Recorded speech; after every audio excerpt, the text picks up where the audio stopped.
Good morning మా bros. Time 9 అవుతుంది. Start చేసిన ఇప్పుడే ఇగో సత్యమూట పట్టుకొచ్చుకున్నా. టిఫిన్ ఉంది, వాటర్ బాటిల్ ఉంది. మనం రాత్రి దాకా రాము కదా, అందుకోసం అని చెప్పి ఛార్జింగ్ కూడా ఉంది బైక్లో పెట్టడం అయిపోతే పవర్ బ్యాంక్ కూడా తీసుకొచ్చిన, ఆయన కూడా సేఫ్టీ కోసం అని చెప్పి. ఓకే, నెక్స్ట్ ఇంకా నిన్న 1300 అయింది అట్ట ఇట్లా శంషాబాద్ కానీ ఏంటది తువ్వు కూడా దాటిపోయినాం కదా నిన్న ఇబ్రాహీంపట్నంలో. రిటర్న్ వస్తుంటే 2 రైడ్లు వేసుకొచ్చిన. ఒకటి మా ర్యాపిడోలో పార్సల్ పడ్డది, మళ్ళీ పార్సల్ ఒక 140 రూపాయలు మధ్య వచ్చింది.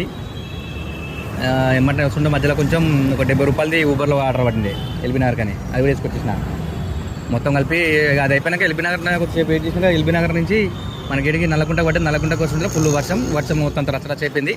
చూసిగా కొద్ది దూరం అయితే మధ్యలో బండి కూడా అయిపోయింది, ప్లగ్లో నీళ్ళు పోయి. ఇక కొద్ది దూరం నూకి ఆపిన వీడియో పెడితే రోజు గోప్రతో తీసినా కానీ మనకి వెయిటింగ్ టైం సరిపోలేదు, రాత్రి లేట్ అయిపోయింది. ఈ రాజ్భవన్ రోడ్డు ఖైరతాబాద్ మొత్తం ఫుల్ వాటర్ వచ్చేసి రోడ్లు మొత్తం మూసుకుపోయి ఈ ఇంటికి పోనీకైతే రాత్రి ఒక సముద్రంలో ఉన్న దీవికి పోయినంత ఫీలింగ్ వచ్చింది నాకైతే.